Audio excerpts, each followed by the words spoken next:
But I've moved on from poker. What's the new bag? I'm betting sport for a living. Betting sport. Well, that's right. Before you get into your very learned gear, this is what I do. My only betting is every UFC fight, without even looking at my favourites. I've seen some of your stuff on Facebook. Yeah. I'll bet the anti-favourite. Underdog? The underdog. Yeah. Because fighting is, especially UFC, they get knocked out quite easily. It takes one punch, like in the right spot. Yeah. So, and I do pretty well. All in all, I'm probably in the... in the black. Yeah. Yeah. Yeah, and it's a cool little game. So $20 on all of them, and I'm generally in front by $60. You're onto something there. So the biggest over-round built into an over-round's like the juice, the edge that's built for the bookmaker is mostly on the favourite. Yeah. Right. So and that's across all sports really, all racing. Most of the over-round is built into the favourite. So betting the underdog often is a good way to go. So one of the best bets in rugby league, a sport that we love, is actually the underdog 13+. Because there's not much over-round built into that. So like you think about a bad team versus a really good team, no one would expect them to beat the other team 13+. And so what happens is the bookmaker sets their book so that most of the edge is built into the other results, because you know what, they don't take much action on 13+ for the underdog. So betting the underdog in fighting is actually a good spot. But a little thing that we can talk about then is where I think probably it's not a good spot is Conor McGregor versus Floyd Mayweather. So it started, I think the prices started about $8 and $1.15, $14 or something like that. But now it's got out as far as $1.25 and $5.50 was the move. So Mayweather got out to $1.25 and McGregor got into $5.50. I got in too late because I'm putting mine on McGregor. You were in there, are you? But I was thinking... But what price? Because that's the important part, is the price. Yeah. Well, I was hoping it'd be a lot worse than 5. So I guess I knew it was something like 750. Right. But every time I see like someone puts out some bad video of him boxing bad, I think, yeah, you beauty. Well, yeah. Because I'm waiting for the last moment to fight. That's fair enough too. Because the price relates to a probability. Right? So if I say to you, like, let's think of like two evenly matched teams in rugby league that we know at the moment. So let's say it was like Brisbane and Melbourne. Melbourne's probably a bit of a favourite, but let's say it was in Brisbane, right? Broncos versus Storm in Brisbane. They're probably like, well, you wouldn't get $2 because the bookmaker builds an edge in. So you get $1.90, $1.90. But let's say there was no edge. They'd be $2, right? They're pretty 50-50. $2 represents a 50% probability. That's why it's a 50-50 chance, right? It's like flipping a coin. It's one of two. So when you're talking about $6 or $8, that relates to an actual probability of them winning. Now, I'm not a great mathematician, actually, despite the fact that I bet sport for a living. I use calculators to work it out. But, you're looking at sort of like a... Well, if let's say he was $10, if Conor McGregor was $10, it's an easy number to work with. He theoretically is a 10% probability of winning that. So only 1 in 10 times he's actually going to go on to win that. But if you think in your mind, you think, well, I actually think 1 in 5 times he would win that, then 10 to 1 is value, isn't it? Right? Because not every time is he going to win, but 1 in 5 times he's going to win, you're getting 1 in 10 times for your money. So it's not so important to think about, oh, well, he's better than him, so he's going to win. It's very important to think about the price that you're getting. Does that make sense? Yep. Yeah, so... it's of course. Does that? Yeah. So it's just as important to think about what you think will happen, but also the probability of it happening.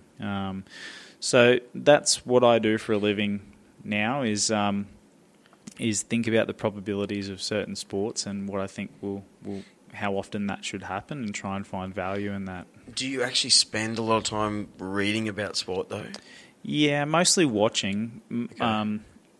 You've got sort of two sides of the coin, I think.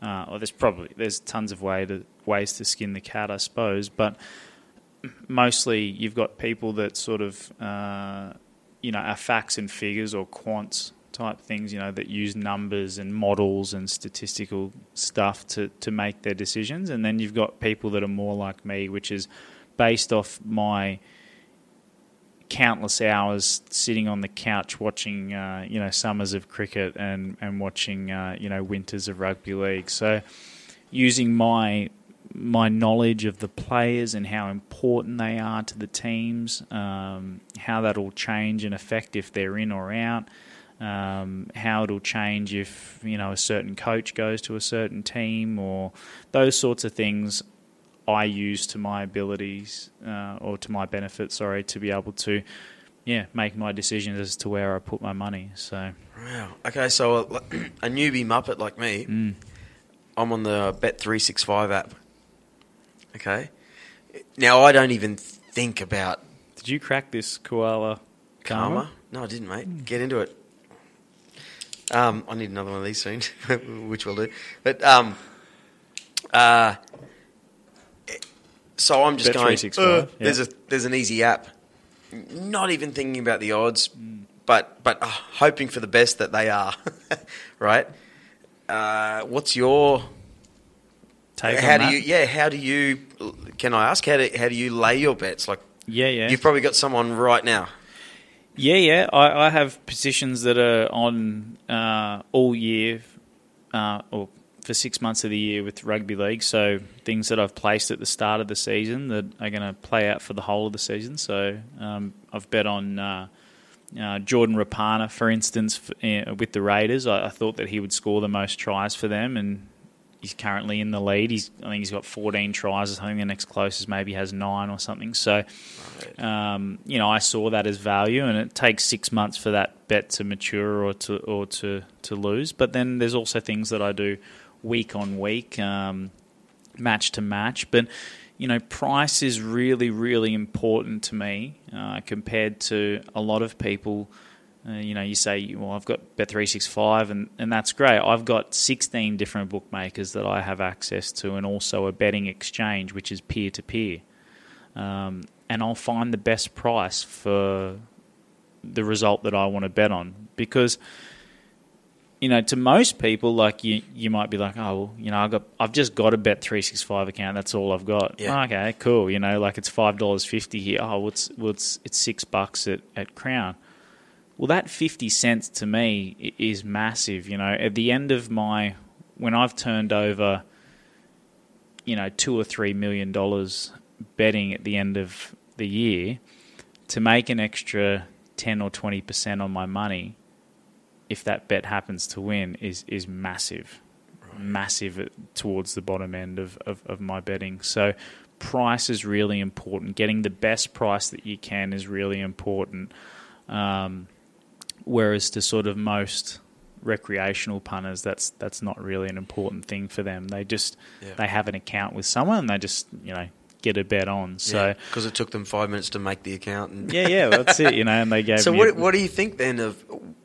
Okay, here's a good question for you. What do recreational punters like me? Do they confuse your odds? Like shit, why are they all betting on McGregor? Or why they, what I'm saying? I get what you're saying. And the answer is it doesn't confuse. If anything, you have to know who your opponent is in anything that you do. That's just as important if you're trading shares or trading cryptocurrencies or betting sport or trading sport for a living. You have to know who your opponents are. And your opponents in sports betting and in most sort of trading really is the general masses. So you need to work out why they're doing things so you can make the best possible decisions. And so like when we look at, say, Conor McGregor and Floyd Mayweather, it opened at $8 and $1.15 or whatever, and then it boosted out to $1.25 and $5.50. that's pretty easy to work out why it happened, because you had a whole bunch of MMA supporters that were just like, sure. Fuck Floyd, my boy Connor is just going to beat the fuck out of him. You know, that's making emotional decisions. So that wasn't, it wasn't confusing. It was pretty obvious, really. And then, so what you had happen was, you had Floyd at $1.15, and then he sort of went out to $1.25, and at that point you had the sharp bettors sort of step in and say, we've gone far enough on this, I think, and then they've bet it back down to $1.20, which is where it's sort of settled, $1.20 and $6.50 or something like that. So, it's a free market where it sort of moves and around it goes, but working out what your opponents are doing, and in that instance, your opponents are the general masses or the MMA supporters, is really important. And so, I mean, sometimes it confuses. It does, but more often than not, you can kind of work out what's going to happen. Teams like the Broncos, the Melbourne Storm, when they're up and running, the Roosters, when they're up and running, they all get bet massively, and that's just because you got Joe Blow sitting on the couch with his remote control, turns on Friday night footy. The Broncos at home against the Rabbitohs. Oh, just load up the cannons, just get as much on as you can. The more you put on, the more you get back. They don't really think about it. I've got to tell you now, though, I've won one and came third in maybe 3 times. Footy tipping Bang. Only by betting on the home team. Yeah. Well, right. So it's a good little thing I've got going. But see, you're thinking about it. You're thinking it like even betting the outsider in you've thought about it, right? Like whereas you would have without emotion, right? Yeah, you have exactly. Like you're not like sizing the fighters up, and you're just like, my theory is that anyone can knock anyone out. This guy's $8. It takes. Yep. There's home side confidence. He's going to knock him out 1 in 6, or he's going to hit him 1 in 6 times and win the fight. So you've sort of thought about it a little bit more. What most people get into the mode of doing is listening to commentators and other pundits on commentary, or then, Joel Kane comes up and talks on Sportsbet and tells you where all the money's going, and they listen to that. And this week he split with his wife and all that sort of shit. or they're just flat out Broncos supporters and they just back them every time they're at home or every, so, and you know what? There's nothing wrong with that. There is nothing wrong with that. Punting here, we're the biggest gamblers per capita in the world. We love it, For real? Yeah, we are. Australia. Yeah, Australia. We love it. Per capita, we're the biggest punters in the world. Singapore next, I think. We love it. Fuck me. They give you a day off in Melbourne for a horse race. That's true. What are you kidding me? That's insane. I thought China. Yeah. Well, no, you got to go to Macau there. Illegal in China, so you got to go to Macau for that. But I think per capita, you go to a tab on Melbourne Cup Day. Yeah. It's just everyone is having a punt. The lines are just insane. It's just in our whole thing.